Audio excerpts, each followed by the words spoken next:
नमस्कार, habitat society services के इस ट्यूटोरियल में आप सभी दोस्तों का स्वागत है। आपको याद दिला दूं कि ये ट्यूटोरियल सोसाइटी के सभी ऑफिस बेयरर्स, कमिटी मेंबर्स और सोसाइटी मैनेजर्स के लिए एक जरूरी लर्निंग और रेफरेंस टूल है, जिससे आप अपने डिसीजन मेकिंग और आपके सोसाइटी के डे टू डे फंक्शनिंग को एफिशिएंटली पूरा कर पाएंगे। तो शुरू करते हैं हमारा आज का वीडियो।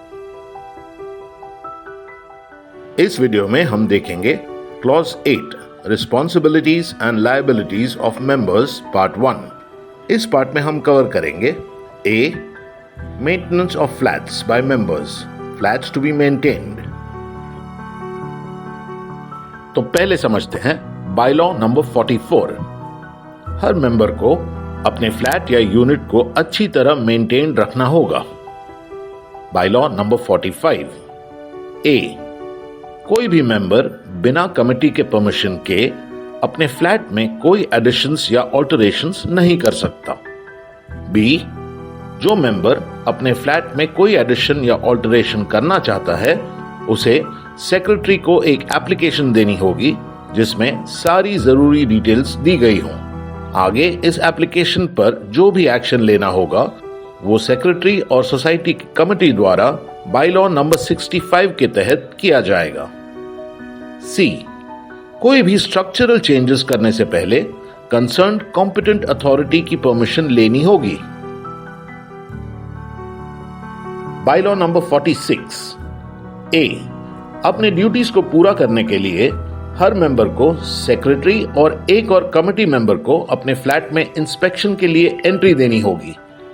इसके लिए मेंबर को पहले से नोटिस देना जरूरी होगा। ऐसे इंस्पेक्शन से फ्लैट की कंडीशन चेक की जाएगी।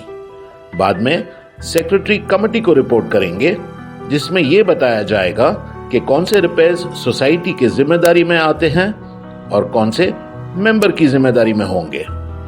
रिपोर्ट मिलने पर कमेटी रिपेयर के खर्चे असेस करेगी जो सोसाइटी को बेयर करने पड़ेंगे। कमेटी फिर मेंबर को प्लान रिपेयर्स और एक्सेस पीरियड के बारे में इन्फॉर्म करेगी। मेंबर को सोसाइटी के वर्कर्स या उसके आर्किटेक्ट को रिपेयर्स के लिए फ्लैट में एंट्री देनी होगी। अगर मेंबर बिना किसी वैलिड रीजन के एक्सेस डिनाई करता है तो सेक्रेटरी को ऑथराइज किया गया है कि वो फ्लैट में एंट्री ले और कमेटी के एक मेंबर या अपॉइंटेड आर्किटेक्ट के सुपरविजन में रिपेयर्स करवाए। सी, जो रिपेयर्स मेंबर को करने होंगे उनके बारे में कमेटी मेंबर को एक नोटिस इशू करेगी जिसमें उनके फ्लैट में जरूरी रिपेयर्स की डिटेल्स दी जाएंगी। मेंबर को ये रिपेयर्स अपने खुद के खर्चे पर एक स्पेसिफाइड टाइम के अंदर कंप्लीट करने होंगे।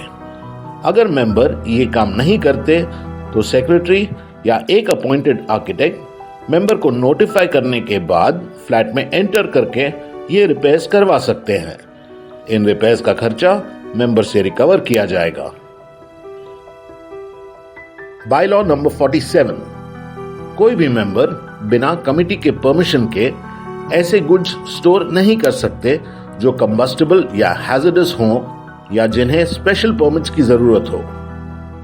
ए, किसी भी मेंबर को ऐसे एक्टिविटीज नहीं करनी चाहिए जिससे दूसरों को न्यूसेंस या इनकन्वीनियंस क्रिएट होगा या जो मॉरली इनअप्रोप्रिएट हों।